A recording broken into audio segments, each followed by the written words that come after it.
The name is Law Nation. As we continue to grind to shot,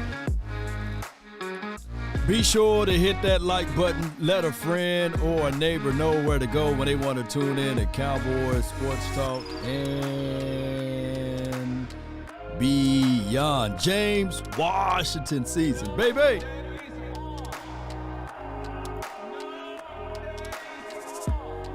What's up? As the room fill up, you already know what to do.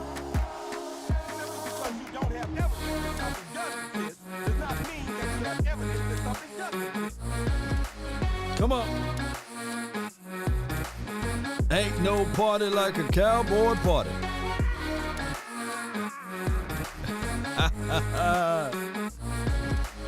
5, 4, 3, 2, 1. Yep. Come on. Ain't no party like a cowboy party. Yep. Shout out to you, JR214. Appreciate you. And as well as Jay Lombardi. Shout out to you guys. And thank everyone who participated in the talk yesterday, the brother podcast with me and Defy Talk, as well as my brother, the Twin Maker. All right, so the Cowboys heading into this Week 14 versus the Texans.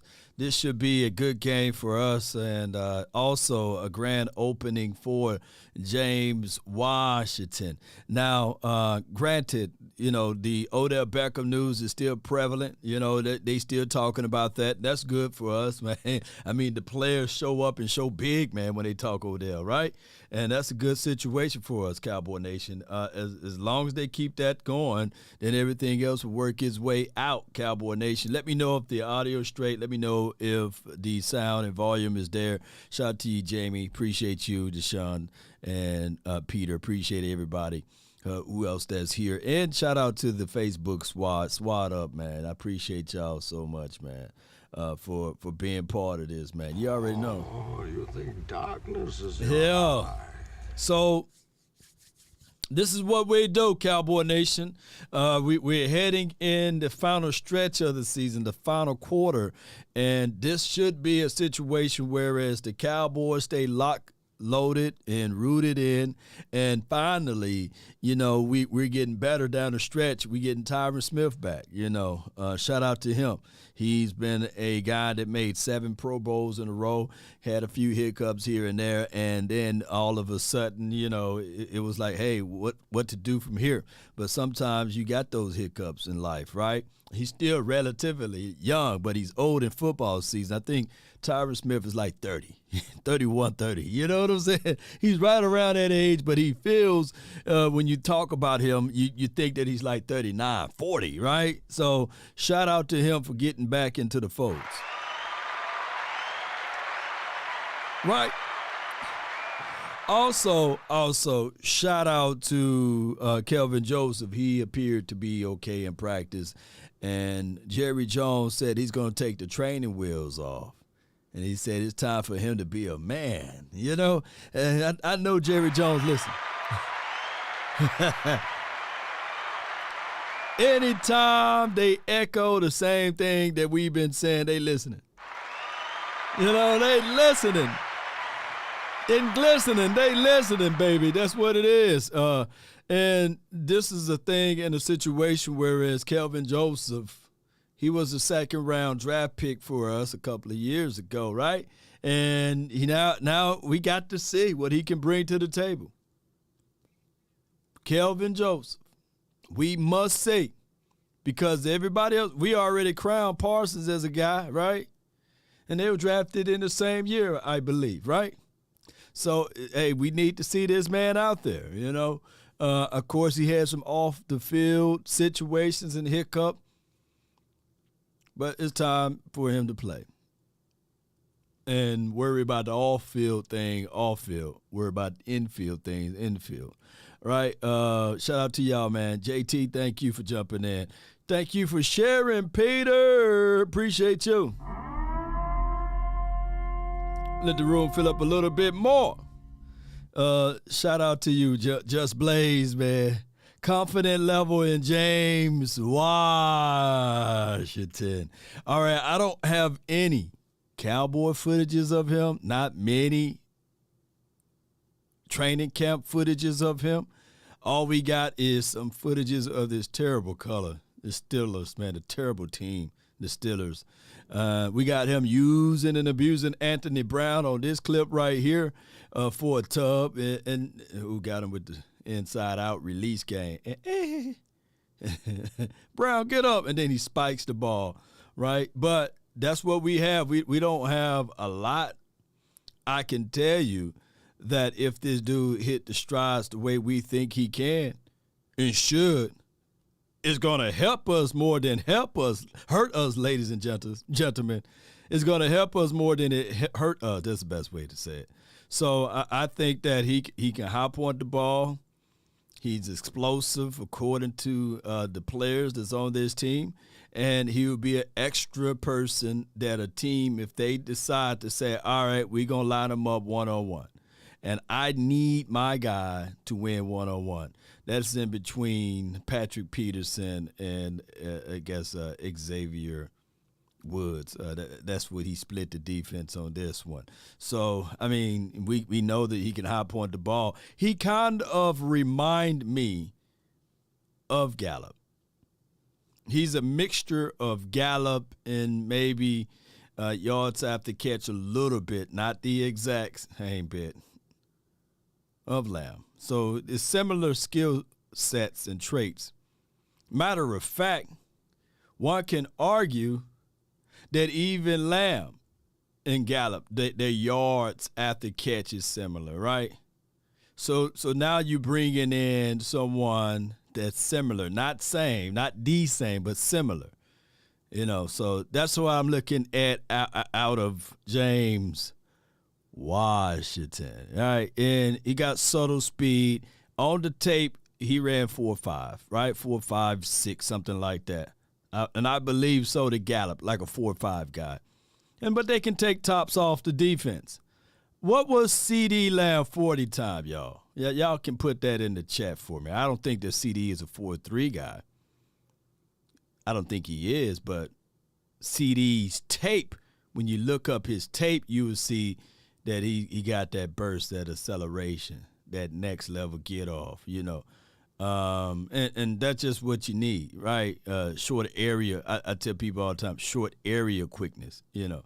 And can he wiggle and get open? Those are things that I look for out of your wide receiver. And that's just what it is. Noel says 4.4, 4.3 guy. I don't even think CeeDee ran a 4.4. I don't think he did. But in the grand scheme of things, it really don't matter.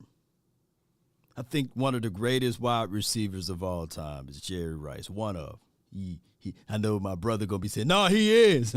But he didn't run a 4.5. He didn't run a 4.4, right? I think the playmakers. Can somebody put the playmaker down? His 40 time? Shoot. I mean, wouldn't nobody going to call him slow? I mean, when the ball was in the air, it belonged to him. Holly says 4.5, right. So 4.5 is, you know, that's enough speed. You know, look, I'm sitting on this chair. I ran a 4.4. I'm a 4.4 guy. I ain't catch a ball in the National Football League, right? You know, so it's just what it is. Speed is speed, but that short area quickness is what you need. Yep. Game speed is different. Yeah, that's what I wanted to say, Patrick. Yeah. You got game speed. Everything else will find its way and work its way out. Kind of hoping that you could walk us through your relationship and friendship with Bob McNair, who founded the Houston Texans. What he had done to put that Houston team back in the foot. Nobody cared about if you'd taken Houston, we were playing in the or men could build it because I'd been in the Astrodome. I'm a proponent of that, but I don't see more than that. Jerry Jones joined us here on the KNC Masterpiece on 105.3 The Fan. Shout out to Kelvin Joseph is now thrust into the spotlight as your corner opposite Diggs, and he had a bit of a tumultuous offseason, and then, you know, he's kind of been picked on a little bit here and there in some plays. What are your thoughts on the player and his readiness for this spotlight? It's called go time for Joseph. It's time for him to become a man, and that type terminology. He's got to say it is time now, and that happens to young people, and he should accept a higher level of responsibility. He's got more people depending on him. He's got his teammates depending upon him. It's time for some of the side stuff to ease its way out of his life, and it's time to get down to business. He's got a lot of people depending on him. That will make him better. It always does. He's capable of it, and we thought that when he was going through some of that initial hard times. He's very talented. He can be a good player for us. All right, so Jerry said he's very talented and he can be a good player. It's time for him to be a man. And look, playing on Sunday will not make you a man. But I get what he's saying, the responsibilities, take the training wheels off, basically. Let him have those strawberries if he fall off the bike, right? Let him know that, hey, I told you not to wear those flip-flops. Tie those shoes up when you're on the bike. Those type of things. And the more he's out there, the more comfortable he can become. One thing that we're looking for is justice, and it's plain and simple. We need him to be better than Anthony Brown, right? And far as for what we know, Anthony Brown, he wasn't having his best season. But we need for you to be better than Anthony. So that ain't that much to ask for, is it, Cowboy Nation? We're not asking him to be Trayvon Diggs. We just saying, hey, can you be better than Anthony? Can you show us a little something? Because now the spoonful of plays that you was out there, we still didn't see enough of you, man, to bench Anthony, right? We didn't see enough of that. Nevertheless, now it's time for you to get out there. Can you be better than him? Not the same. No. We don't want you to be the same. We need for you to be better. Better. My God, knowledge, 19 of 14. 38 special to 7. Cowboys. Kelvin Joseph first pick this Sunday. Then I will call him KJ. How about that? I would call him KJ if he get that first pick. And knowledge, 1914, if that happened. Man, you know, I'm going to remember your name for the rest of my life. I'll just play with you, man. I would love for that to happen. JoJo. Jerry sees glory hole in Kelvin Joseph. I want me some glory hole. Yeah. Brad Surratt says, I don't trust Boss Man Fat. I don't want you to trust Boss Man Fat. I just want you to trust Kelvin Joseph. Boss Man Fat is his rapper dude, you know. This is this whole nother guy. Boss Man Fat don't play for the Cowboys. Kelvin Joseph do. So we need Kelvin Joseph to be that guy. Unless legally he changed his name. Can they do that now? You know, I think Ocho Cinco was the last guy to do that, right? And remember the guy, He Hate Me, way back in the days? You know, so if he's prominent enough, then he'll put Boss Man Fat on the back of his jersey by getting his name legally changed. Fred Jeff, baby. Oh, my bad, wrong one. But you ain't out of your mind. Here we go. Shout out to you for the 20 twanky things on that thing. Whoa. Appreciate you, man. Put twanky on there, man. Appreciate you. Brad, I'm just messing with you, but yeah, you're right. Yeah. It's interesting you say that because when we talk with Michael Irvin, accountability is something that he always talks about, accountability in practice and the way that those teams worked with each other. And we We're just having this discussion. I got Chris 214. I don't think it's hard to outplay Anthony Brown. Laugh out loud. You ain't lying. You ain't lying. So that's what we looking for. If he outplay him, baby, y'all think this? And not to be crass, man. Shout out to Anthony Brown. Shout out to his family, his people. They be coming out to Oxnard. Good people, man. But we ain't wishing anything of ill will toward Anthony Brown, right? But what we're saying is Kelvin Joseph, you better outplay him. You know what I mean? That's all we can say on that to keep everything PG. You better outplay the brother. You know what I'm saying? Yes, indeed. Wednesday night, I got an opportunity to talk to Nate Newton, and he said he's the third biggest Cowboys fan behind you and Michael Irvin. And but then we kind of talked about the ability to unlock the mentality of greatness of we are an elite player, and CeeDee kind of looks like he's in that space. You just it happens. Yeah, as real as having legs and arms is unlocking what's inside you. I just thought I'd maybe done a little something when I bought the Cowboys, but I know now that just having been associated with the Cowboys, just having the opportunity, it caused me to be something and grow, and that was in my 40s when I bought them. My point is, it made me bigger than I could have ever been. That's the way it's supposed to go, and that's what Michael is talking about. And he believed in that. He had tasted it. He'd see that the Jerry had to be in his late 40s, right? Because he's 80 now. He only owned this team for, 33 years? Quick math, since 89. 1989 was 33 years ago, right?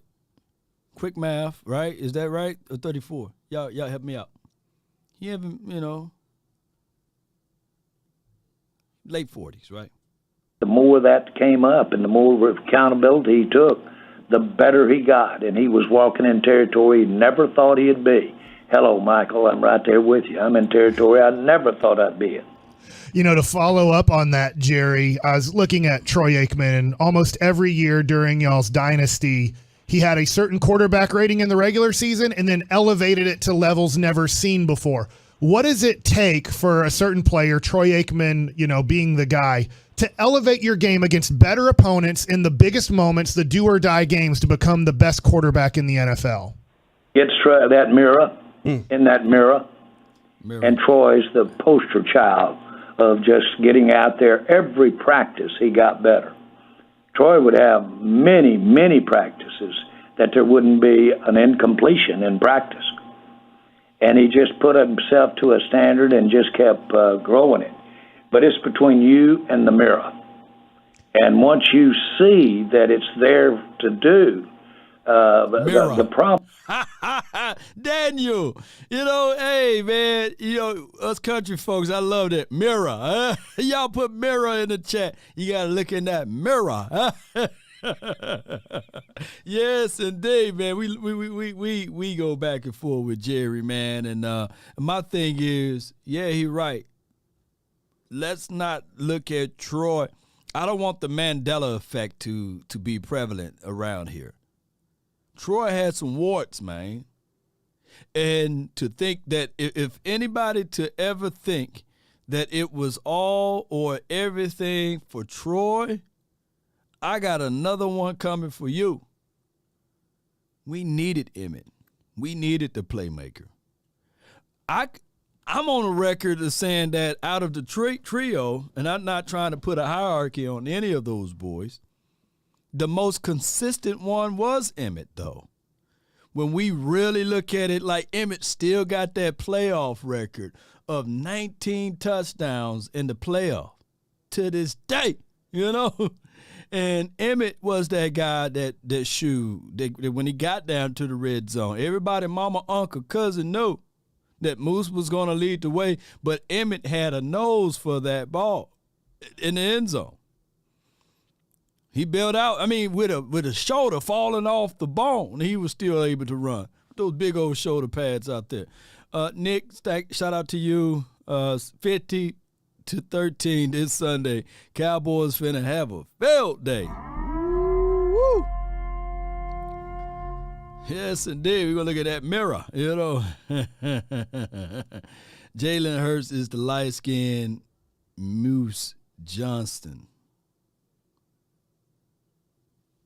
Jalen Hurts.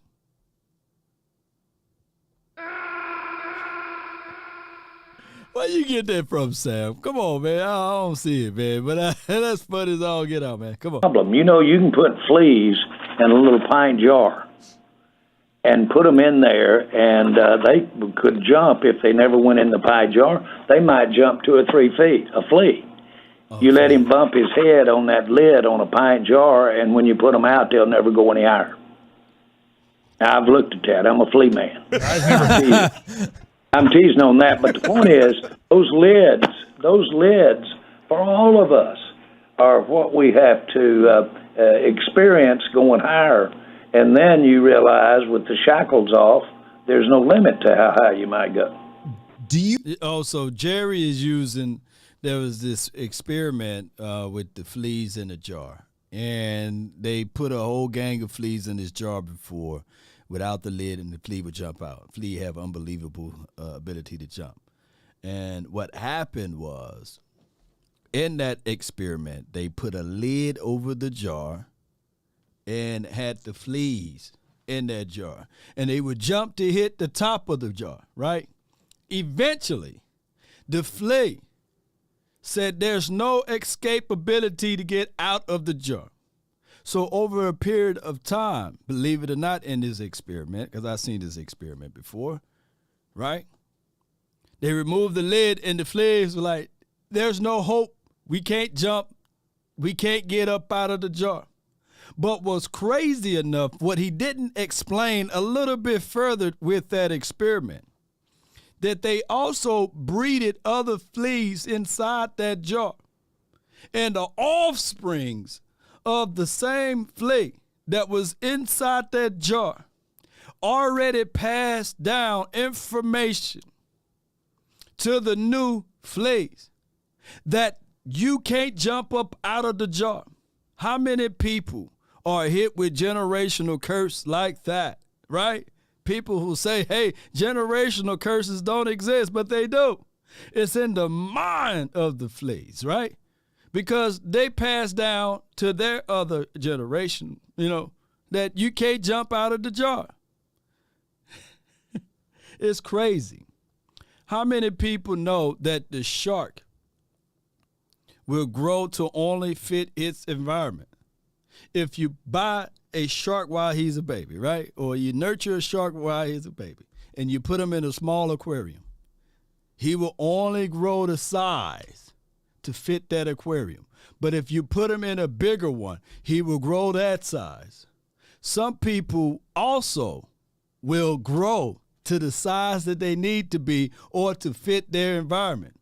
So that's why I always tell people all the time, when the end comes for me, let it find me conquering a new mountain, not sliding down an old one. That's Jim Rowan's, meaning that I'm going to try to conquer something else. I'm not going to be comfortable or too lackadaisy to stay put. I always try new things. I always tinker around with new things, even with this channel. You guys were saying, like, man, dog, Law doing shorts now, right? You know, but, you know, that's just the wave of YouTube reached out to me and said, hey, we like to compete against TikTok. Can you put some short form content here, you know, and as well as Facebook. So now we start doing and tinkering around with that. Now I got a community. Within a community, there are people that only watch my shorts, right? And I ain't talking about the kind you wear. I'm talking about the video that's less than a minute. Jump out of the jar, y'all. Try to put yourself in a bigger aquarium. You think then it's just how it goes. Cowboys quarterbacks get compared to other quarterbacks. You know, winning defines quarterback greatness, fair or unfair. Do you think maybe Dak is having that moment of looking in the mirror and being like, this is my time for greatness? Dak got here looking in the mirror. He's been trying to improve his footwork. Mirror. You remember he told early his stories about how he'd go home and his mama would look at him and say, point her finger at him and say, no turnovers, no turnovers. That's your sin, no turnovers. His mother would tell him that. Right. And so Dak has gotten here. That is his greatest quality, is how he takes something in a classroom, takes it to the practice field, looks it, works it a skillion times, and then takes it to the field. Yeah. And boy, he's got a lot ahead of him too, that I'm looking forward to. That's his biggest value. Now, Dak Prescott, that is his strongest trait. His ability to study, to continue, even though life may have him as at this flea that can't jump out of the jar, right? I'm using this as an analogy all throughout this episode. But no, he's that flea that looked back at it and said, I'm still jumping. They said I couldn't jump out of the jar. Now I'm up out of the jar, right? And I'm trying to bring my brother-in-law to jump out too, but they're not, right? But neither here nor there. The thing is with Dak is he's a hard worker. And you can say that for all of the quarterbacks in the National Football League. It ain't nothing to sneeze at. Being able to play in the National Football League at this highest of the highest level. But my track coach back in the day said the only way you beat me if you out-practice me. And it was hard. He would talk about the ghost that always followed him. And just to make a long story short, he would say the person that you're fighting against is yourself, the enemy from within.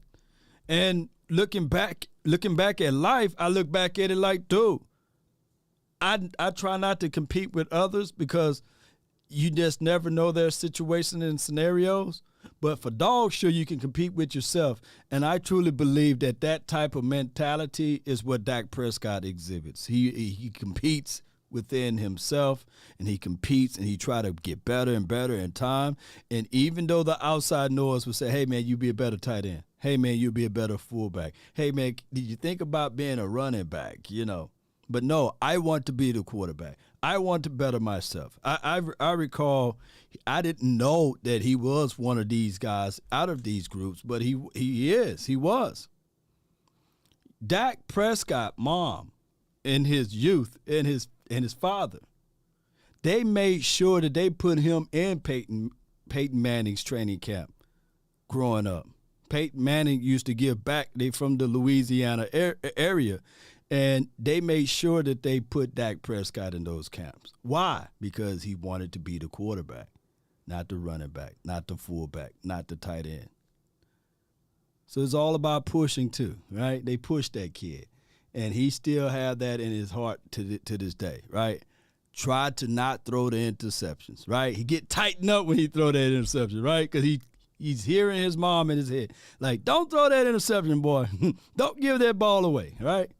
But it helped him out, and he's a better person for it. Let's go.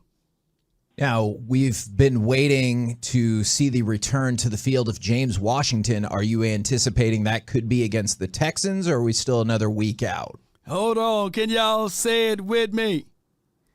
James Washington. Let's go, baby.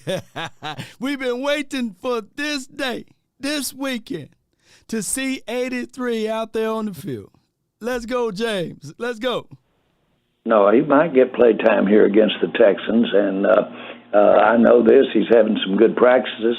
He really hasn't gotten on the field for us, but we all remember him at Oklahoma State, and he did some real good things. He's showing real explosiveness in his practicing, and he's definitely a player that can help us and help us now.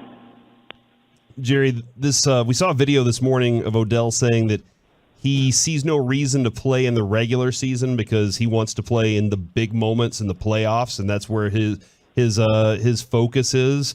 I was kind of curious about your thoughts. Does that kind of feel like a bit of a slap in the face to the rest of the guys that are battling to get into the playoffs? All right, so let me jump in front of this. I haven't heard Jerry Jones' response to this on Odell Beckham being pretty much like a mercenary, right? A paid for hire guy in the playoffs. Playoffs are very delicate. Let me repeat, playoffs are very delicate. And I would flat out refuse to bring in a guy just for the playoff. I have to see said person at least one game in the regular season. That's just me. That's just my thoughts, because everything is condensed in the playoffs. Everything that you did to get there, you don't want to say, I scrap it out and I throw it away, right?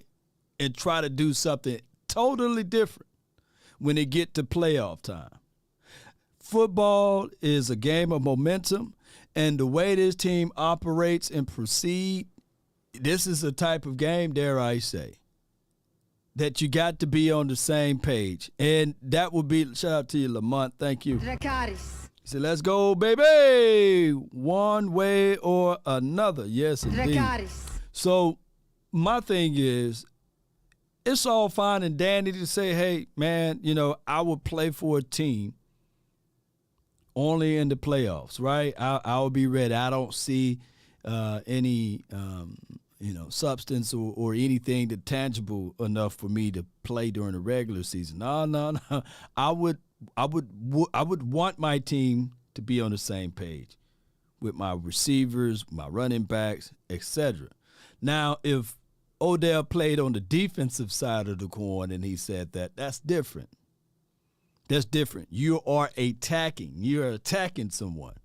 But when you're talking about his style and his kind of caliber of skill set, you want same page. Now, can he help a team out? Yes. From what aspect of it? Yeah. You can help a team out far as, hey, I'm on this team now. They picked me up. I signed. I can help you out far as getting ready and being prepared. And on top of that, I have experience. I can help you out from that degree. But far as throwing somebody in there cold and trying to figure out, no, it's too delicate. It's playoff is sudden death. That's what made me angry last year with the Cowboys. Oh, I'm nervous. Oh, we're not playing forth and bringing forth our best. Playoff time is not the time to have the all-time high in penalties. Playoff time is not the time to throw an interception on your side of the field. Dak Prescott. Playoff time is not your time to fumble the ball, Ezekiel Elliott or Tony Pollard, right? Playoff time, the margins of errors, you can't have them at all. You got to play very nice. You got to be able, when you get to the red zone, and if you can score. Don't get too cute. Don't leave money on the field. Collect all you can and show no mercy. Foot to the neck the whole entire time. We playing 60 minutes, baby. Until that last buzz or that echoes of the whistle, we're playing. I'm not giving you nothing cheap. That's playoffs. And then the Super Bowl, you got to magnify what you did in the playoffs even more. Law, do you have any truth to that? Yeah. There was a Super Bowl of the Broncos. I forgot which year it was exactly. But they had a high-powered offense. Looked like they were unstoppable. But there's another team called the Legion of Boom. Legion of Boom, just beating up people, bullying football on everything. They met in the Super Bowl. What if I told you the team that was finesse got their butt whooped, but that team that had the physicality and the mindset that, hey, we're hungry and we're going to elevate even more when we got to the Super Bowl was the Seattle Seahawks with a second-year or third-year quarterback. They knew that they couldn't have any mistakes. It was 2013. Appreciate you, Dizzy. Appreciate you, Jay. So that's how you got to do it. There's no, hey, man, I'm worried, man. I made it to the Super Bowl. Bull Sugar, you better be sitting out there saying, man, this is our moment. They going to be nervous because after we hit the quarterback a few times, it's over. Confidence should be out of the roof. That's why I want these boys so bad. I want, look, that moxie that Parsons got, shoot. The mindset that Donovan Wilson and J-Rock got, shoot, I want that to permeate throughout all of the players that's on this team. Nobody should be scared this year. And if Lord, if one of these guys are scared this year for 2022, I want Mike McCarthy to take that to his grave, right?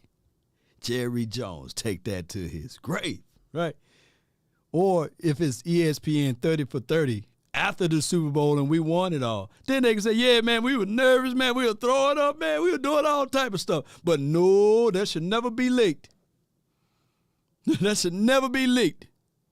I'm telling y'all, that should never be even leave the mouth that somebody was nervous and panicking and shifting of their hearts and soul and all of that stuff.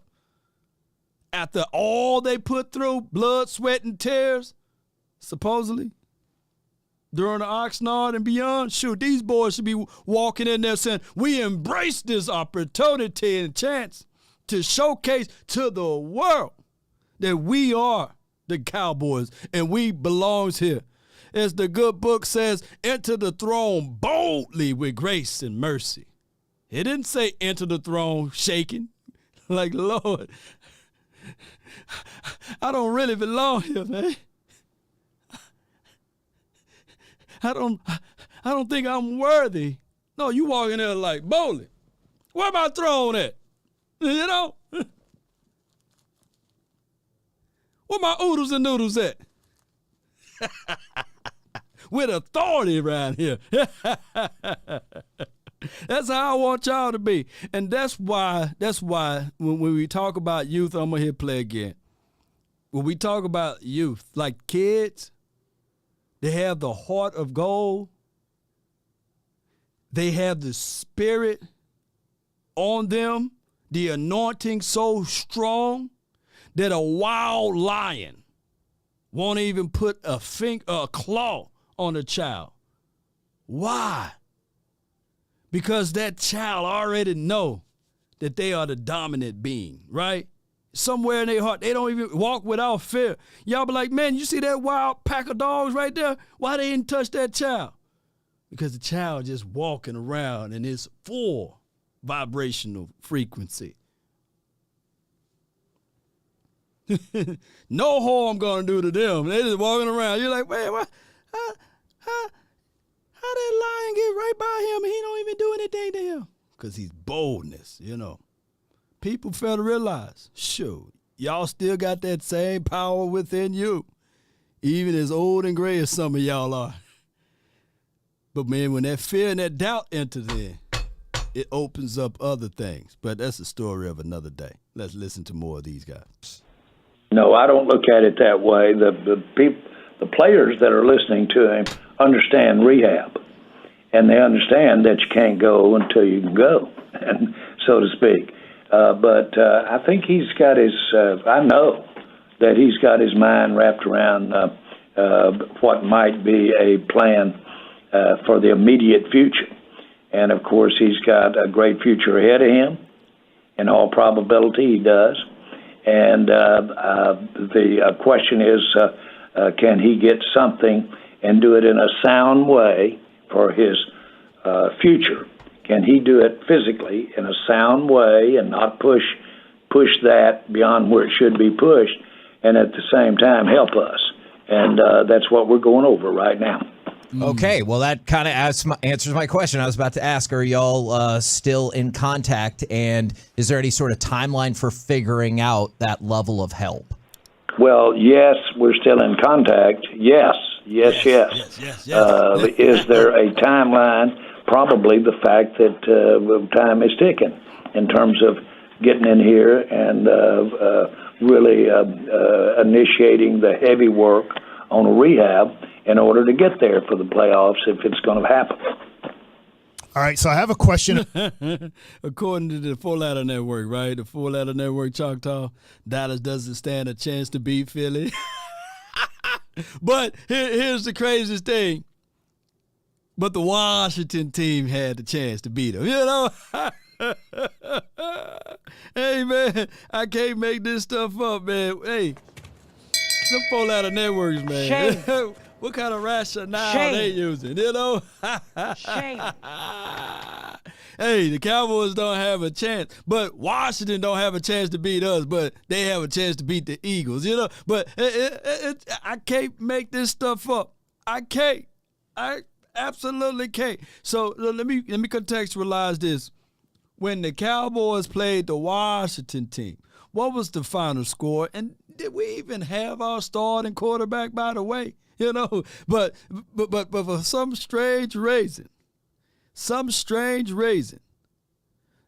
Washington team, with their backup quarterback, right, you know, playing against the Eagles, and I think the Eagles had all of their guys, right, from my understanding.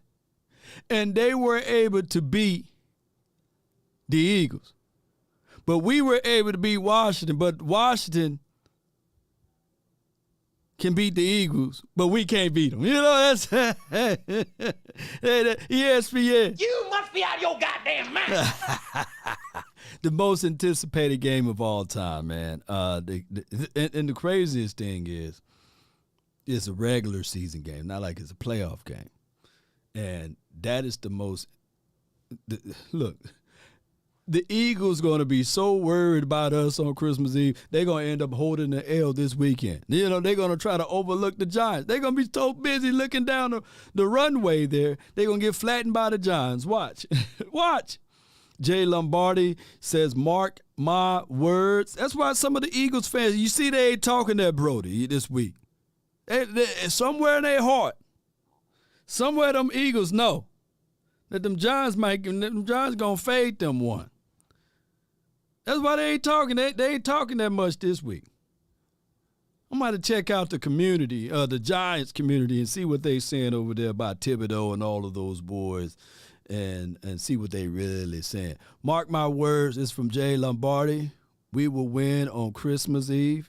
The networks are going to bring up Eagles, have an easy schedule, and that the Dallas supposed to beat them. Yeah, that, you know.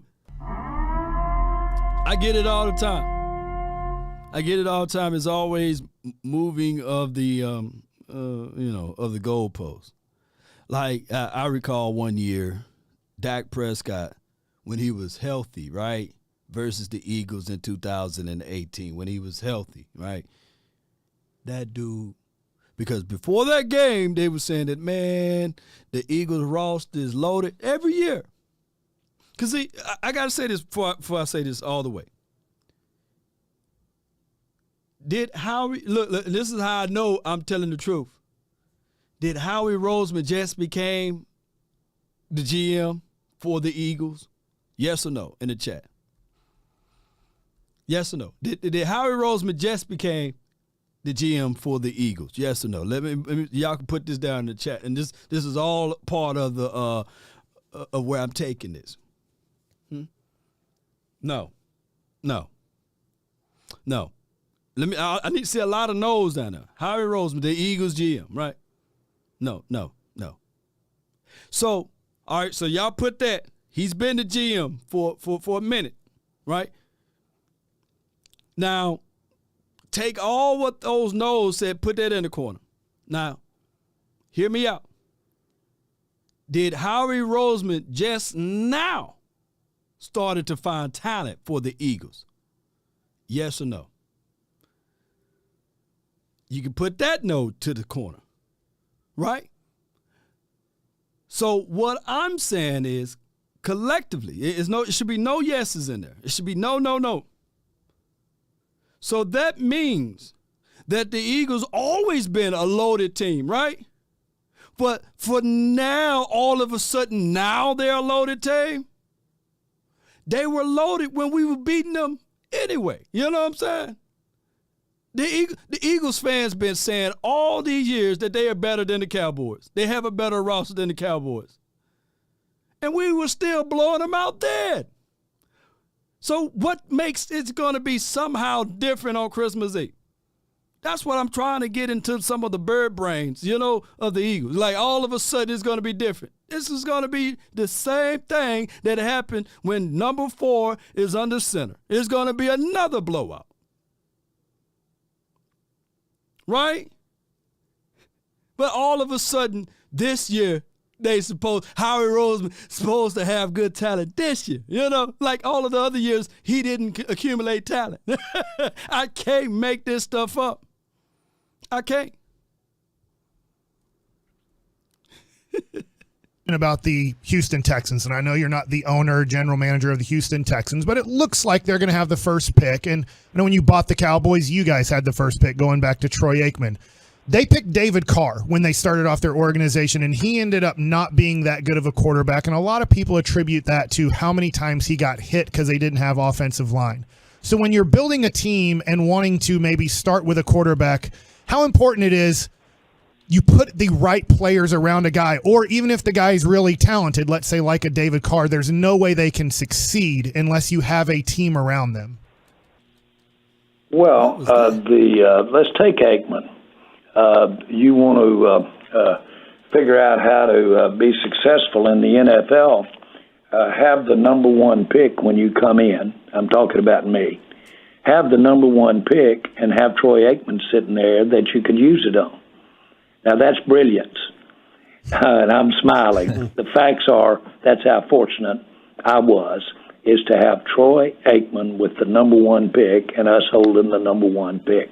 It changed everything. It was that meaningful.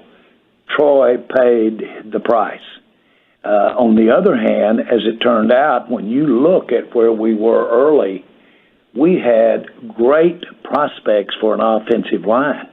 Right. We had Nate Newton there. You had Mark Tuinei there.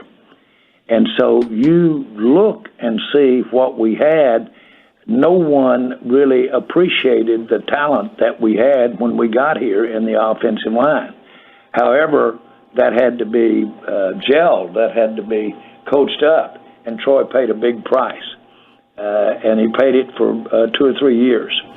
And so, he didn't have the kind of protection that ultimately was developed, but we were still able to, because of Troy Aikman, we were able to not impact his long-term future.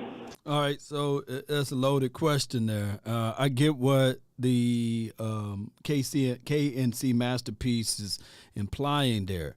And Jerry, in a long roundabout way, is taking some of the bait with this. In the National Football League, guys, it takes a complete team.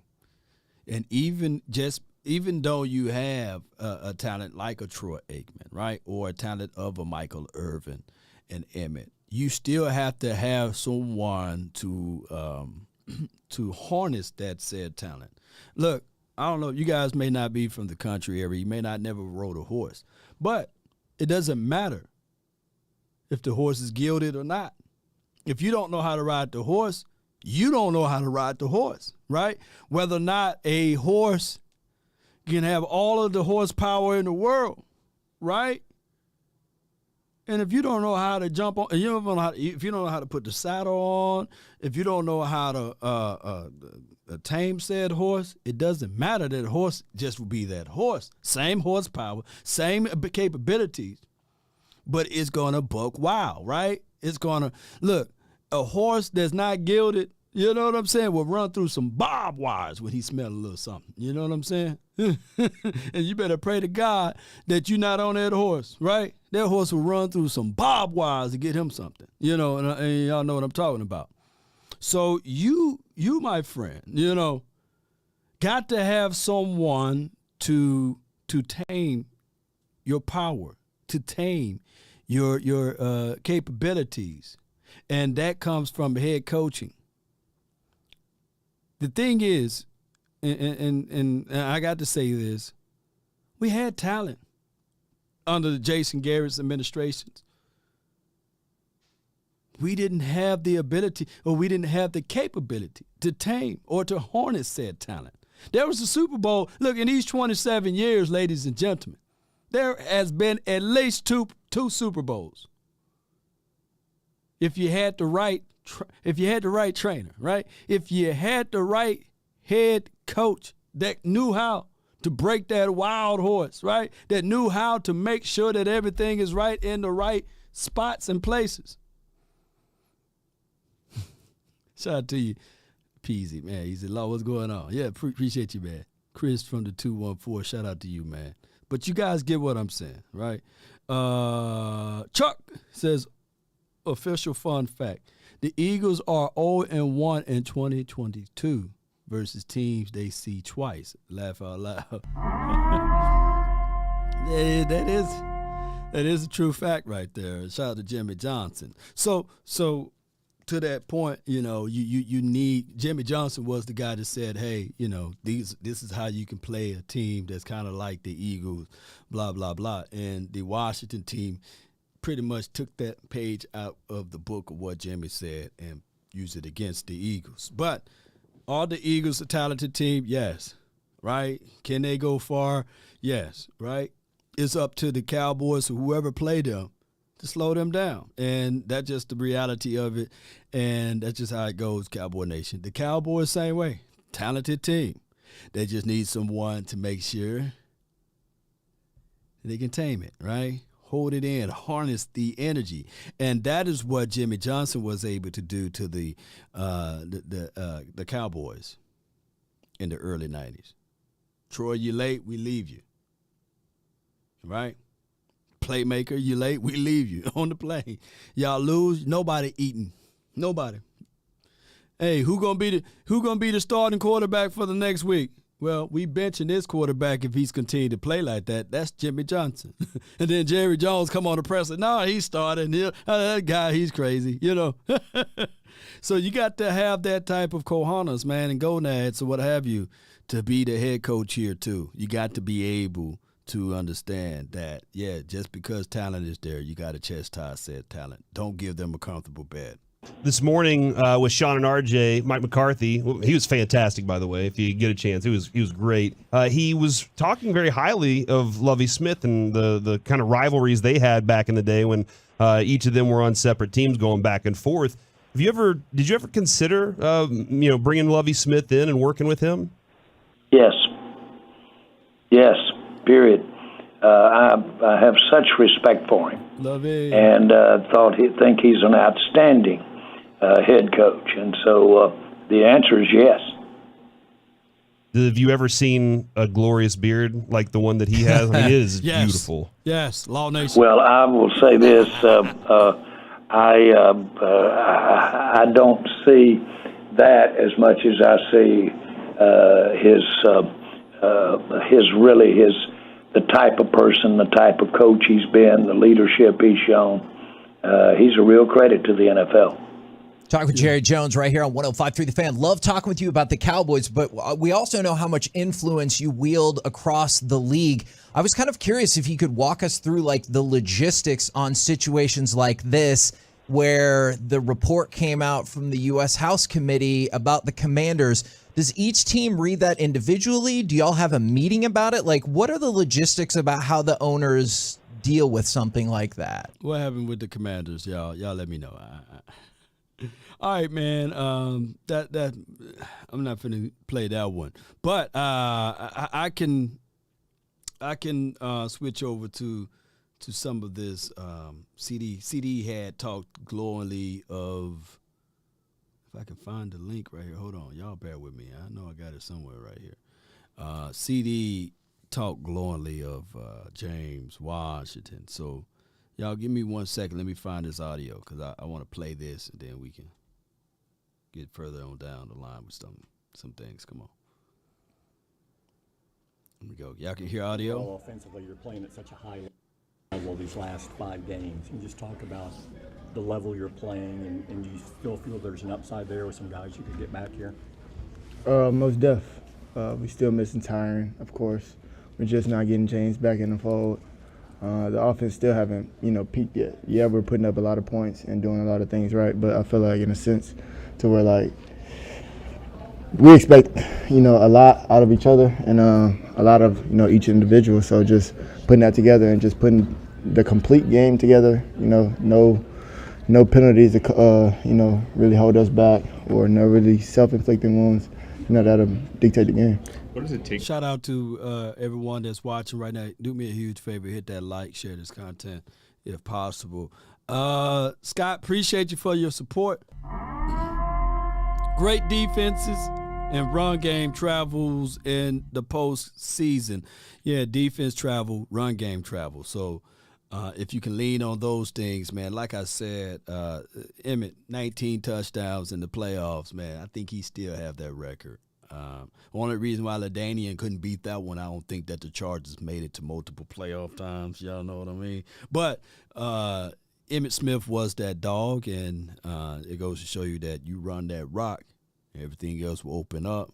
Playmaker, Harper, some of the other guys that was on that team during that time frame. Troy, all he had to do was steer the ship and not fumble the bag. And that's so many people are so fixated on Dak Prescott numbers and say, hey, he can't do this, he can't do that. Back in 2018, while he was healthy, he did through 455 yards, right, against those Eagles. I'm going to pick on those Eagles again. 455 yards, right? So we know that he's capable of throwing yards and winning, but that's not how I want him to play. I really want him to steer the ship right, lean behind his defense, and put the ball in the belly of the two running backs. He would get his shine. His shine going to be his shine, right? There's not a single soul right now, a few years back, that was taking away things from Russell Wilson, right? Now they are.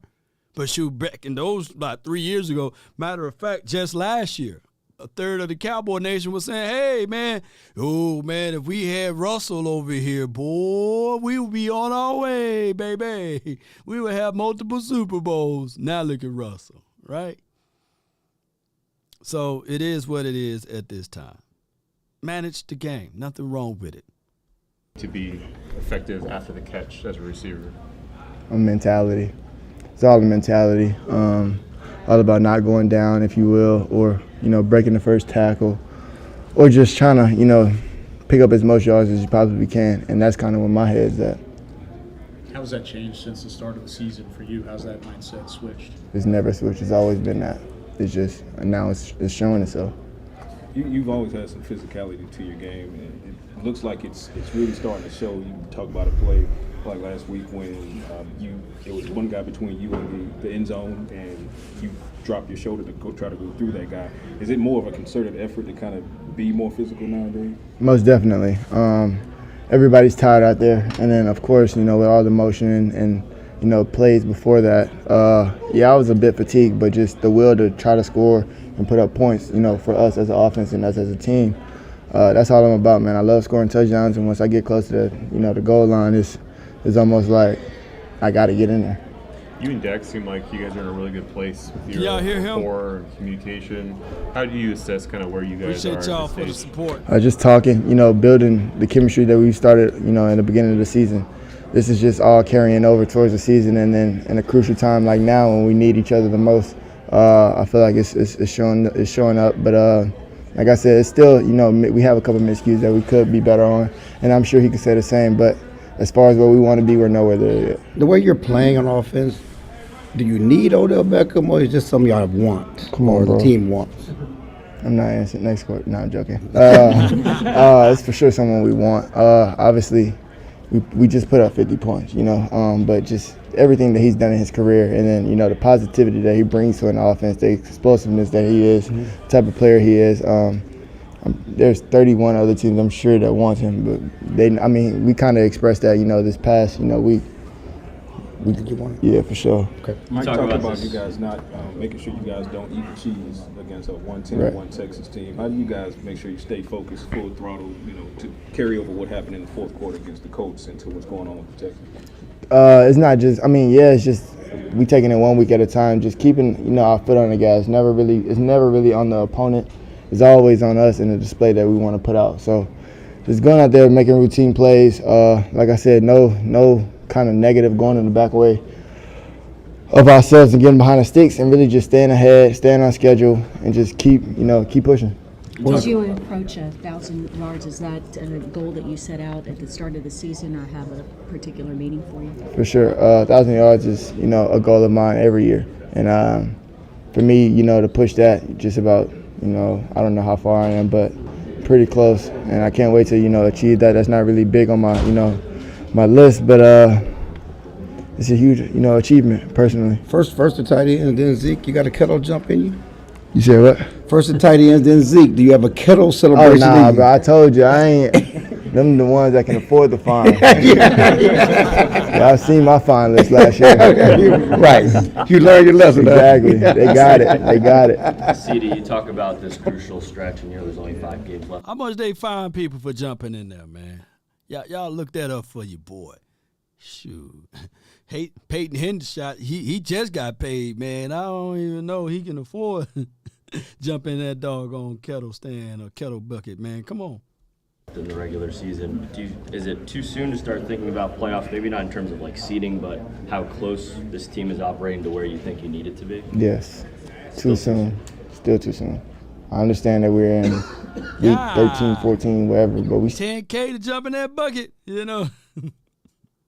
I would have ran over and looked at it. I wouldn't have jumped in. Look, Law would have scored that touchdown. Watch me, I'd have went old school and looked at it. 13K, shoot. 50K total for those tight ends to jump in that bucket. I mean, and maybe Schultz paid that tab, But man, maybe Dak cover it. Okay, shout out to Dak, man. Shoot, but man, I don't know, man. Even Law can be Law can hit the lottery tomorrow. You know what I'm saying?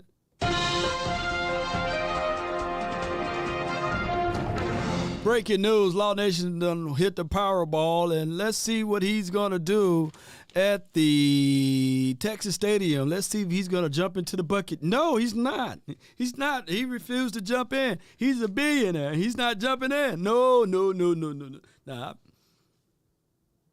Jerry, go pay for my fine if I jump in that bucket, though. Oh, my goodness, man.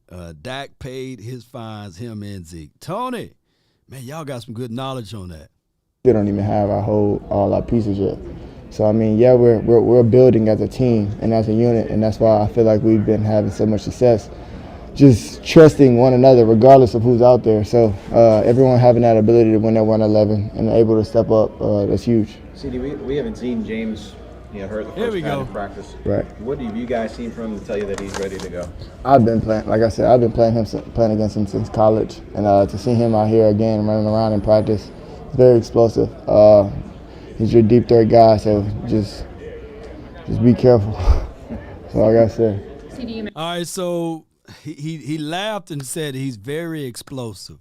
Now, I'm grinning somewhere inside because I think that James Washington, it took me all of this interview because I haven't heard it, So it's at the tail end of this interview of him talking about James Washington.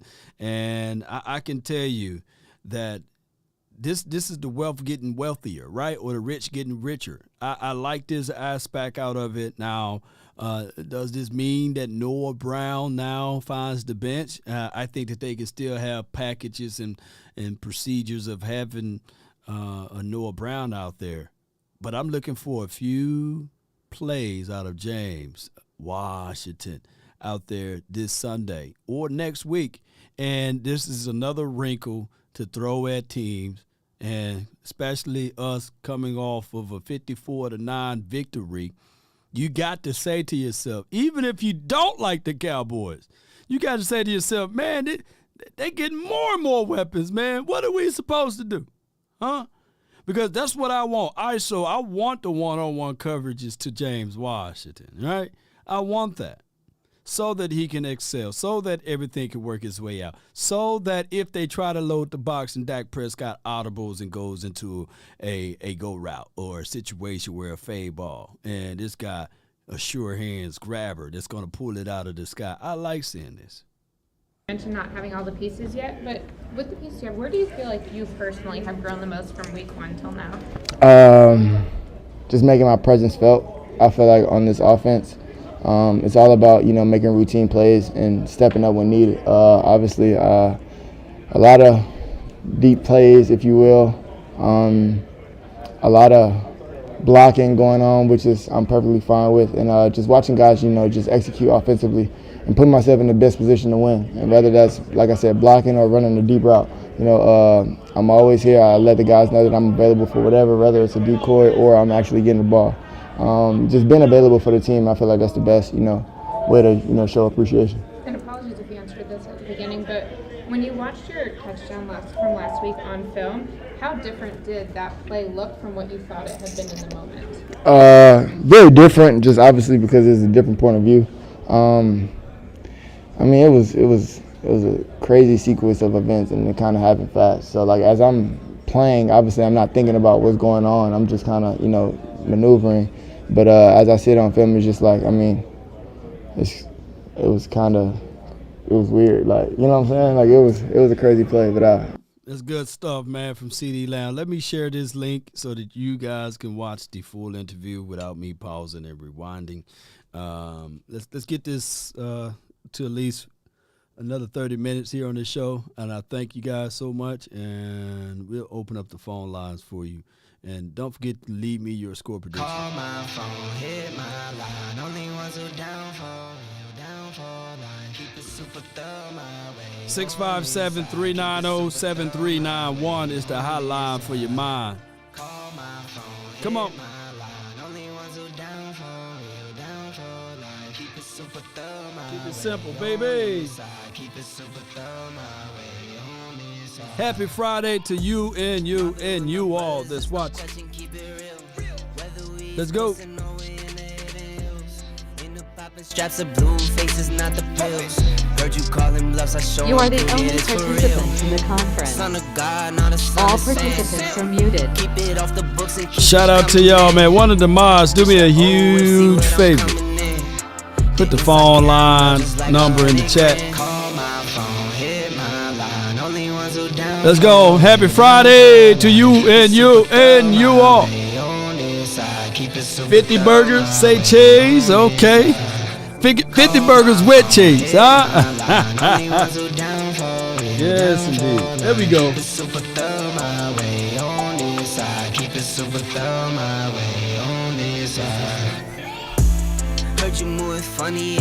My brother from another mother. Brandon, man, you live, man. You the first caller. Talk to me, man.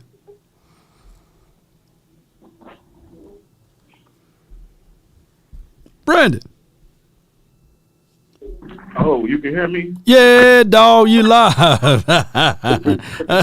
thought you were getting your cue cards together, man.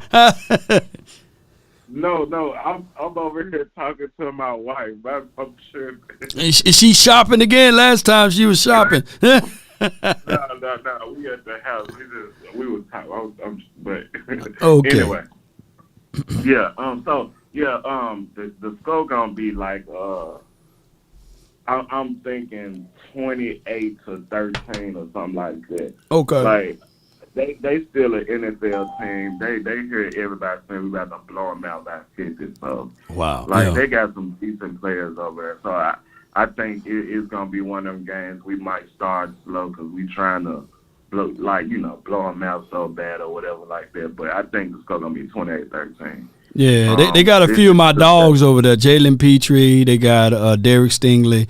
I like those two boys there. And Miche, he's not going to be there until next year on the wide receiver side. So, I mean, they are a team that I can say that maybe down the line, if they get them a quarterback, they got a running back, right? Get them a good quarterback. They got a really good running. Yeah. So, I mean, they got a promising future, but for this season, man, I think I think this season has passed them by a little bit, man. Yeah, it definitely got the makings to get ugly, but I think this is one of them guys we might start slow. Look, I think we should always keep the door open on Odell. Like, we'll be foolish to be like, that's just Odell trying to play. He's trying to do what's best for him. Right. He feel like not playing right now is not good for him. And this is America. He still got that right, but we got the right to say we'll wait. But to close the door on it would be foolish. Man, I hope Kelvin Joseph, like, I'm praying he get him an interception this game. Like, I think he's a really good player, but Cowboy Nation so down on him. It's pitiful. But yeah, I hope he gets a good game. Yeah, and I had to tell people, man, just be careful with DBs. You know, they can have a promise in 1 year and then fall off the face of the earth the next year. Asante Samuel Jr., man, he gave up 7 touchdowns. He's allowing over 100.6 yards per passer rating when allowed on throwing the ball his way. Yes, he got him 1 touchdown, but he's the second most targeted DB in the National Football League. So for 1 year, you know, everybody said we should have drafted Asante. But now this year, you know, everybody like, he getting burnt a little bit, you know. He's having a sophomore slump, you know. He's trying to live up to the hype because he's a good player. Yeah, he good. But he's just trying to do what everybody think he should be doing, and he having a down year. Yeah. Give Kelvin Joseph some time, man. God, yeah. Please. I'm praying for him and Cavante. I would love to see both of them get some, make some plays Sunday. But how about them Cowboys? I ain't been calling in, but I promise you I will. No doubt, man. Hold on before you roll, because I got to hear from you, bro. You know, you got to balance the world out. What my guy Dak should do this game? You know, what our boy should do, man. Look, hey, you know I got something for Dak always. Look, what you want him at? What you want him at in this game? I need, like, to me, I want distributor Dak Sunday. Because, like, I think we're going to be pressing to score a lot of points. And to me, this is the game where you should say the open receiver gets the ball. Like, let's make sure everybody doing what they're supposed to do. So this game is, to me, about leadership. Like, hey, are we playing the right way? Make sure we're not doing stuff just to be doing, like get your number type of game. No. We need to play football. We're still playing a professional team. So, like, I want to see his leadership Sunday. Okay, good, man. I appreciate you, Brandon, man. Thank you for calling in. I appreciate it, man. Thank you. No doubt, man. It's Brandon, man.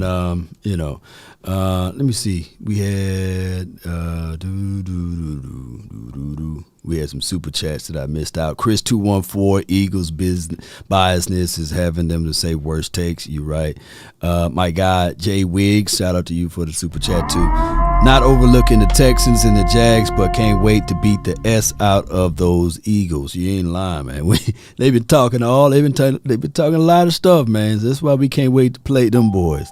NFL news and simulations for the nations. Appreciate you. Let's talk about the biased narratives. Eagles struggles to beat the Colts by 1, and they are great because they find ways to win. Yeah. Cowboys demolish the Colts, and it's because the Colts are trash. Woo!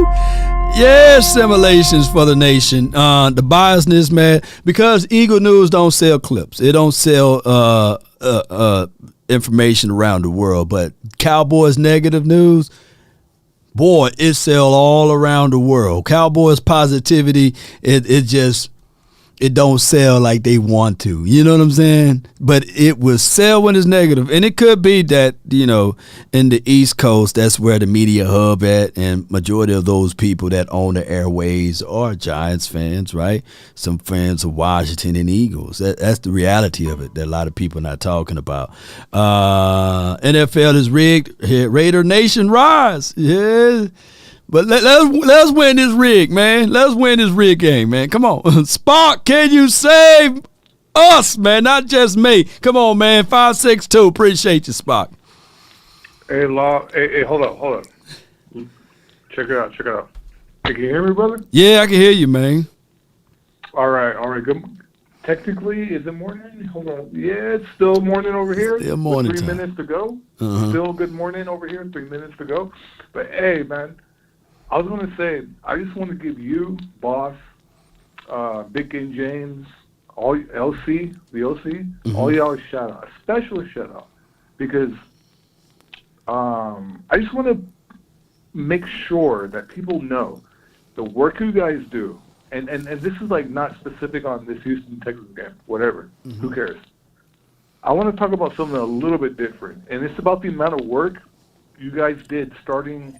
Well, you've been doing this thing with Skywalker still even before. Remember, it's the late night hype. The late night hype, you know. Late night hype. And then when Boss took over, I was like, okay, who's this guy? You know, I never heard of Boss, Cowboy Sports, whatever. Mm-hmm. But he came with all the info and the facts. Right. And one thing I realized, and one thing I wanted to make sure everyone realizes, and this is what pisses me off about a lot of like what people are talking about right now with like the 4-letter and the 3-letter, whatever. Yeah.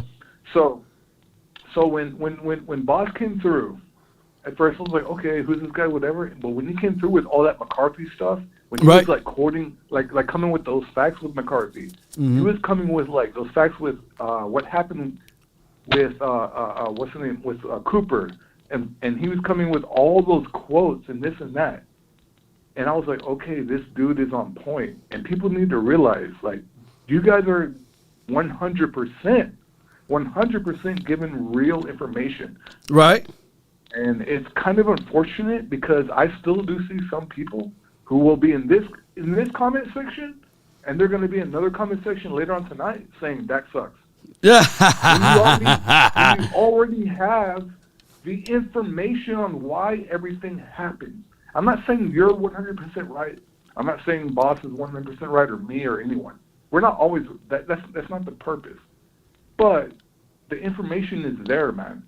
It's all laid out for all of us. You're there, man. You know what's going on. Yeah. Yeah, 100%, dude. And you guys are doing an amazing job. I just want to just get my love out to y'all, man. Hey, man, like we appreciate that, Spock, man. We try to do our best, man, and shout out to the YouTube community, man. We strong, man. Million strong, I believe. We got a million of folks over here, man, watching this Cowboy stuff, man, and I love it, man. Hey, for real, check this out. So I have a younger friend. He's a little bit younger, whatever. Right. I'm in my 40s. Okay. And he's a Rams fan. Check it out. So he's a Rams fan. Okay. So the last couple of years, he'll come to me with this Dak stuff, like from Colin Cowherd's. Yeah. Right. And I would tell him, I'm like, hey, bro, like, the first thing I told him, don't send me that. Right. Stop. Whatever. And then he kept doing it, and I straight up cussed him out like he was my young son, dude. And then it got to the point I told him straight up, I'm like, look, if you want to know about your team, he's a Rams fan. Right. If you want to know about your team, watch your Rams YouTubers. I don't even know who they are. Man. I don't know any Rams YouTubers. Nah. But I told them this.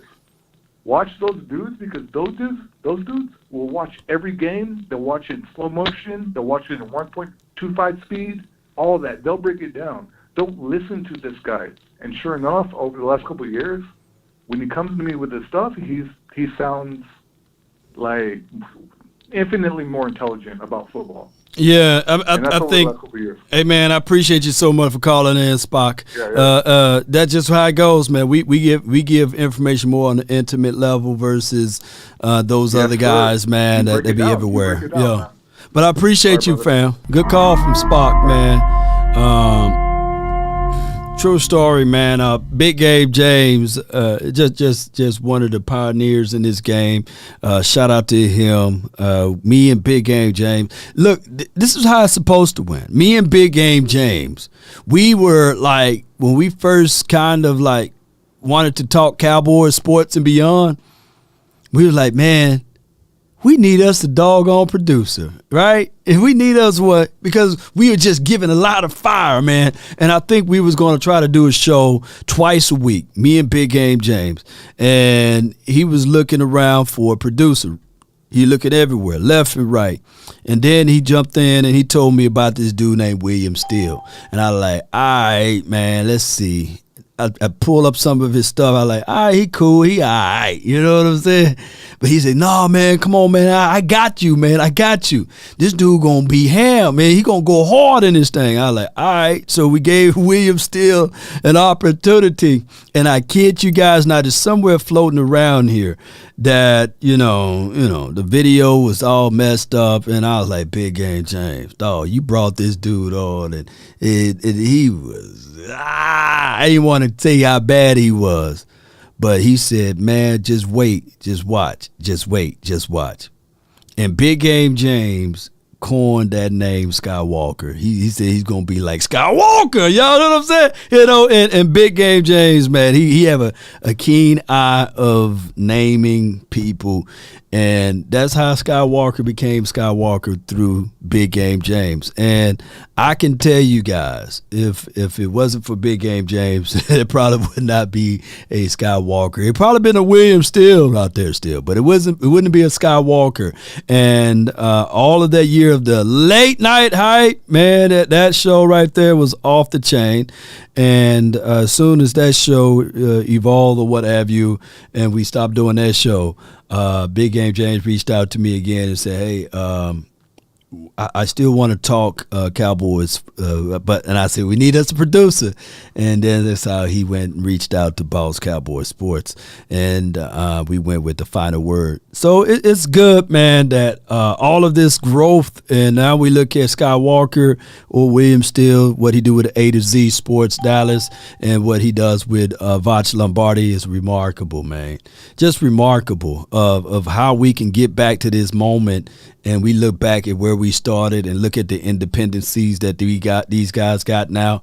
Just unstoppable, man. I don't think that there's any community that's on the same wavelength or with the same in-depth, whereas you got people that got graphic skill set, voice skill set, film analysis and breakdown like we have, man. And that's just a remarkable story, man. And I can't wait for all of us become like these multi-millionaires. We out here at Oxnard, everything is kind of like given to us. Like Ray's Boom Boom Room, you know what I'm saying? And it's going to be nice, man. Watch. Thou shall decree a thing and it shall be established, right? Let's go, y'all. Let's go. I got my guy, VIP. Let me lock these things up. The conference has been locked. I got my guy from the 860 VIP. He going to be operating this thing when we get to the Rays Boom Boom Room. Ain't that right, man? You live. You already know Law is VIP, baby. Look, Law. Yeah. If your girl is afraid of Big D energy, tell her to tap out of Law Nation. I know my boy said yesterday, he's like, man, VIP probably scare his girl. He wake up with the DMX. Yeah, I wake up, give me that. That's mine. This VIP, baby. Turn over. Touch your toes. Come on.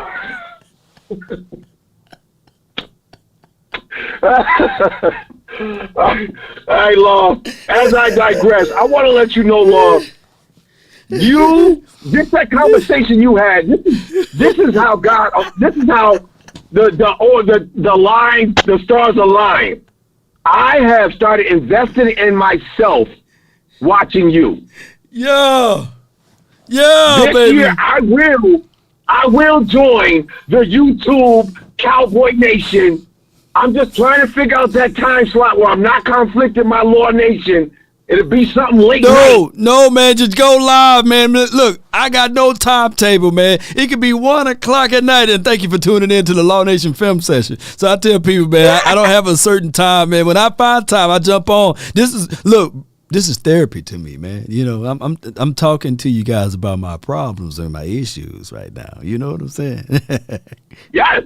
Yeah. It's therapeutic, Law. Yeah. It's that iron sharpening iron. Yeah. And the therapy that you have, you are a healing lightning rod for our Cowboy Nation. Because you know, some of them could go left, some could go right, some are just dying in the middle. Yeah. So I think you keep that even flow where you have to let them know, look, this is the truth. You know, they say there's a story, there's your story, there's his story, then there's the middle. Yeah. So I think as Cowboy Nation, as we get through this last month of the season, let's keep our blinders on and let's go week to week. I know I want to get the Philly ass. I can't wait to get to Christmas. My son's birthday 3 days after Christmas. Oh, wow. But let's handle our food on our plate. Mm-hmm. Let's handle our food. We got Houston this week. Let's not look past them. What I do know about our Cowboys What's the score prediction then, man? What you got on the Houston, man? 45-9 is my score. No. Well, yeah, this was it. Yeah, another 40-bugger. And I'm looking for your boy, James Washington. Yeah, hey, baby. I heard he's been putting in some good practices. Yo. So look, let's just, we're the only nation that likes to tear down within. How about this? How about this year we built up our players instead of trying to tear them down? We're trying to tear down my boy Kelvin Joseph. Give him a chance, people. Yeah. Give him a chance. We know him for making all the wrong decisions. Now, boy, just give this bro a chance. I like his competitiveness. And that's something that you can't bottle that up. You can't teach that. I love that. Right. What I don't like is he's a little handsy. But I think that's something that DQ can coach up. I mean, at this point, we gonna need for him to be ready. He gonna have to get off of them training wheels and ride that bike. And if he gets strawberries, he get them strawberries. I appreciate you, VIP. That's right. What else you got for the show, man? Before I let you rock, man. Yes, indeed, man. What else you got? All right. Let me go before I go. My little man getting off the bus. But we're gonna have 200 yards running. VIP section is open for my boy Michael Parsons, 3 sacks. Tay Diggs gets his pick. Watch out for my boy the Blanket and D. Clark Kent. How about them Cowboys? Let's go, Law. Let's get it. Ain't no. I ain't a killer, but don't push me. Yeah, all right, bro. I thought he was going to not say that. You know what I mean? That's his. All right, so we got Cam, got Coach Marv, we got Montana, and then we got Verdi. So let's go, man. Let's go. Appreciate everybody, man. We having a great time, a great day on a Friday. Cam, ooh, Cam. Hey, it's loud. What's up? What's up? I'm feeling the energy from the Cowboy Nation. VIP, do your thing, my boy. Yeah. Hey, hello. It's gonna be I ain't gonna come long. It's gonna be another murder though. Yeah. Murder she wrote. Murder she wrote. NFL. Hey, look. Let me tell you really what the Cowboys did, Law. What they do, man? The reason why we blow out them damn, the reason why we blow out them Colts, the reason why we wait till the fourth quarter because they were gonna cut the game off, Law. And they finna cut the game off again, Law. So we finna kill them Texans, Law. What time we play the Texans, though? I forgot. That's a 12 o'clock game. 12 o'clock game, so it's going to be, we're going to tune into a more competitive sport. We're going to check in on the Bass Pro Fishing Tournament. Yeah, most definitely, because I'm going to cook me some fish too long. I ain't studying no more. Hey, they hate Dallas anyway. Oh, my gosh. They want to be us so bad, man, especially those people down there in Houston. I mean, the armpit that it is, you know what I'm saying? But it is what it is, man. Shout out to the Houstons. But we are the mighty Cowboys, and they got some Cowboy jerseys on up under them Houston gears. What you said earlier, Law, because I don't like the Eagles. You said didn't Jimmy Jones say they already 0-1 against the team they played twice? Yo, somebody put that in the comment. We finna put another whipping on them. I don't like them. No doubt, I ain't man. stand them. Man, don't want to be a part of it. What you got? Prediction a little to a lot. Because a lot going to be what the Cowboys got. Them folk going to have a few. That's all I got to say. 55-0. How about them Cowboys? Woo! Appreciate you, Cam. Yes, for the 205, man. He live over there. He lit. Hey, Cam, you on that lean, dog? You on that lean? He was talking a little slur. But shout out to my guy, Cam, man. All right, I got the guy that is going to bring the plan to the table, man. We got Coach Marv from the 803. You're live. What's going on, love, boy? Hey, boy, people lit today, ain't they? They lit sure. today, man. It's Friday, man. It must be payday Friday, too. Man, they lit, man. Yeah, it must be. Yeah, it must be a payday Friday. But you know something? We should be. And I'm not looking over. Our VIP was right. We need to. I don't even talk to people. I've had people try to come up to me and talk about the Eagles. I don't even talk because the Eagles are not our Super Bowl. Nah. Because if we beat the Eagles, that I don't consider. Yeah, Eagles. I'm not disrespecting them, but when we do beat them on Christmas Eve, that's not going to win the Super Bowl. So we got revenge. That's enough.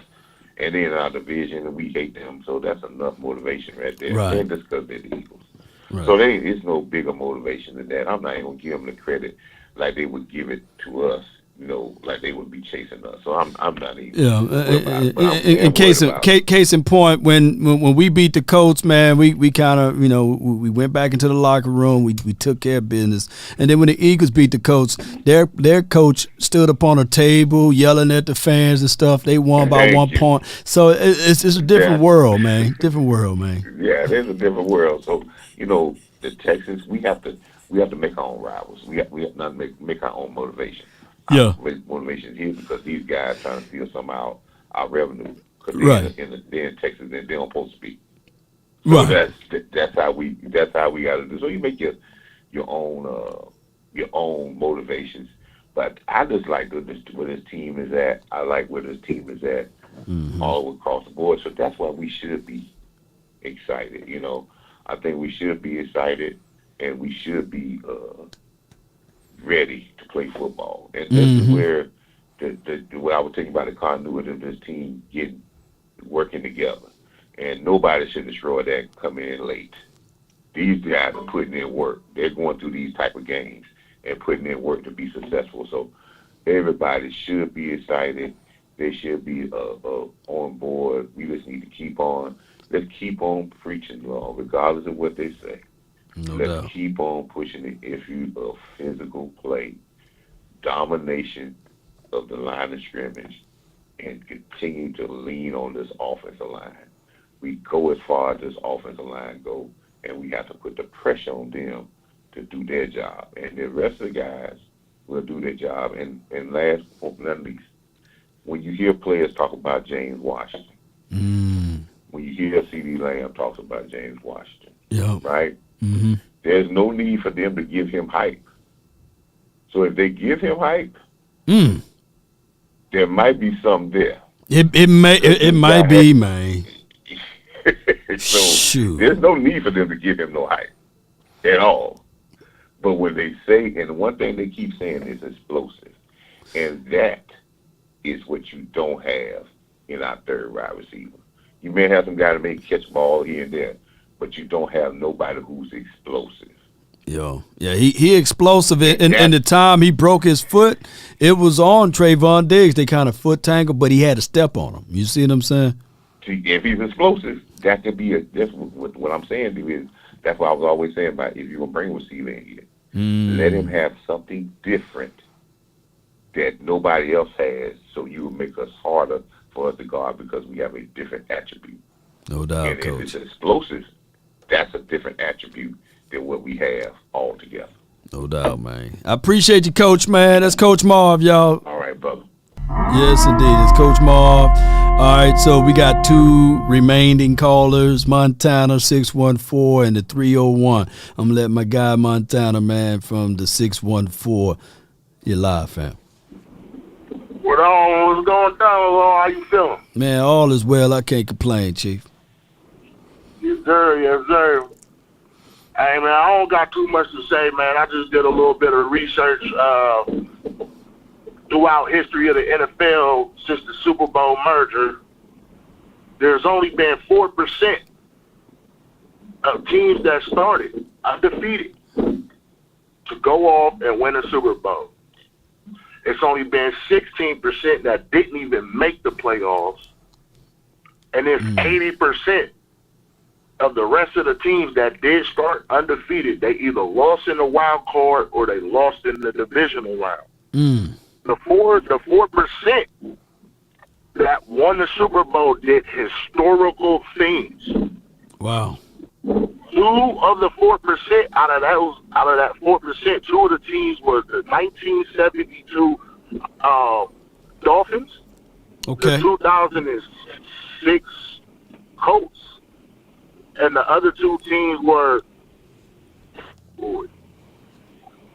Okay. They all did historical things. Now, who this year is doing historical things? I don't see the Eagles doing it. They did nothing historical, but Dallas is. That's all I gotta say, man. No doubt, man. I love your research, man. I appreciate you, man. Historically speaking. Hey, man, he just took a dump on those Eagles, man. But I can say this, man, that all of those records are meant to be broken and reestablished. So the Cowboys just got to historically stay on page, man. What they're doing right now, man, is an unbelievable job on the defensive side of the coin. Just unbelievable, man, with those picks and those takeaways and finally getting the takeaways back in the house, man. I think that this contract year for Anthony Brown was a nervous year for him, and that's why he played timid. That's why he gave up, I think one game he was like 3rd and 15. He gave up the first down. Although he's hurt and out the way now, we just hope all is well with him. And now you got hungry guys. You know, Bland got a long way to go before his contract is due. KJ or Kelvin Joseph got a long way to go before he can start talking about money and things like that. So let these boys be hungry. Let them stay where they at. From the 301, you live. Talk to me. Hey, Law, I just got a question for you. All right.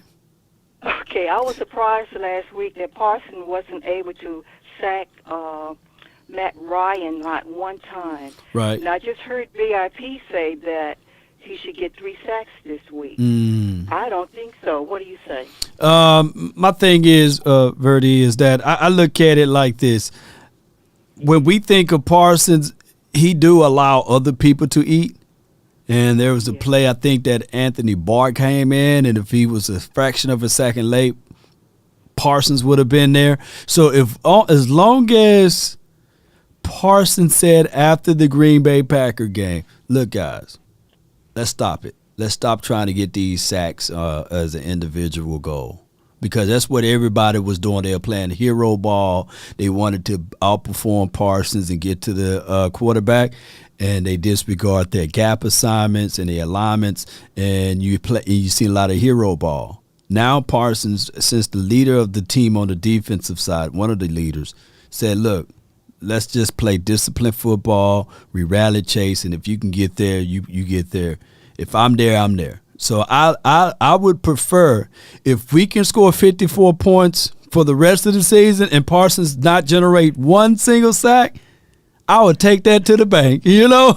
I would take it to I'd take it all the way. Wow. Yes, indeed. 33 points in one quarter, and Parsons not on the sack sheet. Shoot, I'll take this all the way. Lifting up that Lombardi trophy. I would give Parsons, if they don't give him the MVP or VIP, I would find a way to give him one of those trophies. You know what I'm saying? I'll create one in this lab over here. He's done a good job. He really has. He did, yo.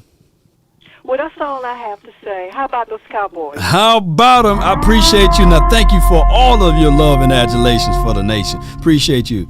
Thank y'all so much for calling in today, man. This was wonderful, man. I got all types of people from the community to reach out. B-Bird, I saw you call in, my dog, but I got to split like hair. Just maybe if I go live again tonight or tomorrow, man, I'll open it up, man, for more people to call in. But for those who did call in, man, I appreciate y'all so much, man. This was a wonderful episode, by the way. Shout out to you. Dr. Jax, man, appreciate you for the $4.99 for your mind. Appreciate you. Cowboy Nation, let's be victorious this weekend. Let's make sure we putting our best foot forward. Let's make sure we do those things. It's the little things, the small things you do, right? Cover the spread. What is the spread, like 17, 18, something like that? It's a long one, right? But somebody got to do it, Cowboy Nation. Somebody got to do it, and it should be the Cowboys.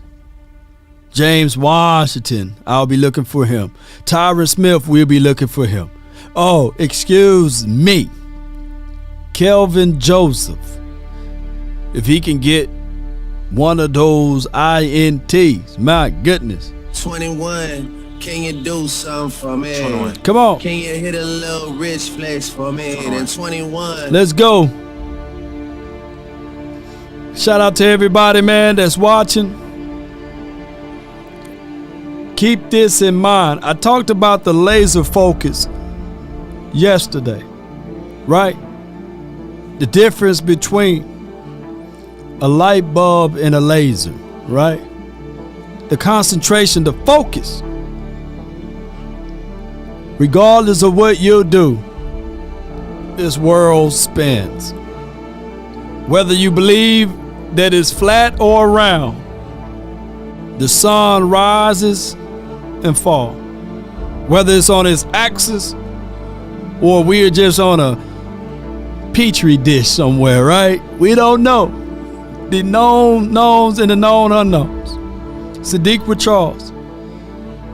Just because I enjoy supporting the nation. I love it. Appreciate you, Sadiq. William Williams says her voice is kind and sweet. That's from Verdi.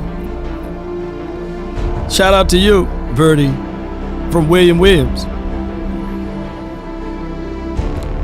You know, a lot of us didn't see this opportunity to be where it's at right now, especially after week 1. But the unique thing about life, it got many ups and downs. The peaks are high and the valleys are low. But I'm telling you guys right now, that is what make this a joyous ride. Nobody want a roller coaster that's flat.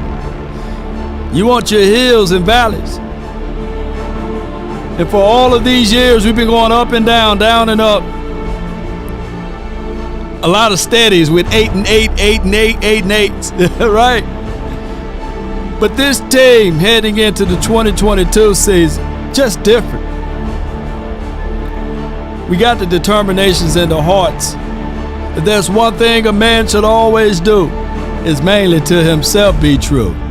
Never allow a man to change your point of view unless what he brings makes sense to you. Never judge a man by sight alone, nor by the height he has grown. And when speaking, keep it at a moderate tone, because raised voices turns hearts into stone. You see, in the beginning, it was how about them Cowboys? The morals of life: live, love, and respect for another. Then there are those who will try to be smart. They'll take a decent man to rip him apart, to seek to have him cast out. Those, man, no man should call a friend, because they bend lies around the truth until it meets their end. Cowboy Nation, gotta stay hungry, stand tall. Out of the nights that cover me, black as a pit from pole to pole, right? That type of conversation. The finish line is right there. Some people give up right before they cross it, believe it or not. But not under my watch, baby. We going right through that line. And we're still not going to look back until we lift up that trophy, Cowboy Nation. That's been my time. I really thank you and you. And you over there eating them oodles and noodles. I thank you. Let's go, baby. Let's go. Roll credits. Let's run it up one time for the one time, my theme music. Come on. Shout out to you, Verde. Got a sweet voice too, by the way. Come on. Charity. Let's go. John Evans. Appreciate you for motivating me. Come on. Shout out to all Vach, burner account, Sam, appreciate you. Lamont, J, Lombardi, Chuck, Scott, NFL News, Simulation, Doctor, Sadiq, John McGrew. Come on. All right.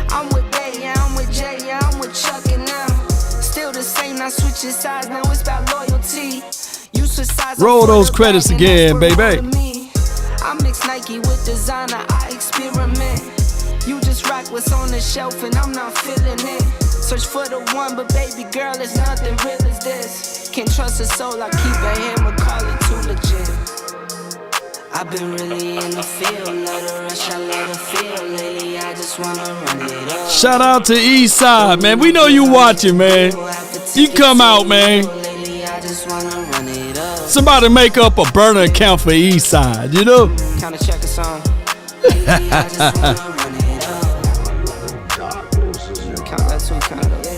Come on. Lately, I just wanna run it up. Yeah. I just be off the dome. I never own no chrome. Too many foes and clothes. Yeah. I be at home alone. I be in zones alone. I be on roll alone.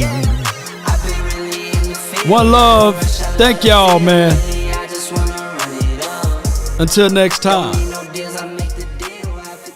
DC for life.